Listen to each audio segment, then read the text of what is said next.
So దేవుడు ఇక్కడ స్వయంగా సంఘంతో మాట్లాడుతున్న మాటలు ఇవన్నీ. సంఘానికి మంచి లక్షణాలు ఏం చేయాలి? మంచి లక్షణాలు పని చేసే లక్షణం ఉండాలి. రెండోది కష్టపడే లక్షణం ఉండాలి.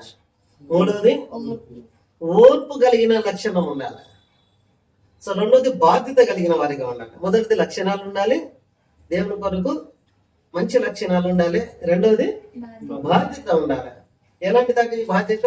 దుష్టత్వాన్ని సహించేదిగా ఉండగా దుష్టత్వాన్ని ఖండించి దుష్టులను దేవుని కొరకు మార్చేదిగా ఉండాలి. దుష్టులను దేవుని కొరకు తయారు చేసే వారిగా ఉండాలి. రెండో బాధ్యత ఏంటిది? దేవుడు పిలవకపోయినా, దేవుని సేవకులు కాకపోయినా, మేము దేవుని సేవకులు, దేవుడు మమ్మల్ని పిలిచిన, మాకు ఆ వారం ఉంది, ఈ వారం ఉంది, మేము అట్లా ఇట్లా అని చెప్పుకునే వాళ్ళందరినీ వాళ్ళు నిజమైన వాళ్ళ అబద్ధమైన వాళ్ళ అని గుర్తించే వారిగా ఉండాలి, అర్థం చేసుకునే వారిగా ఉండాలి.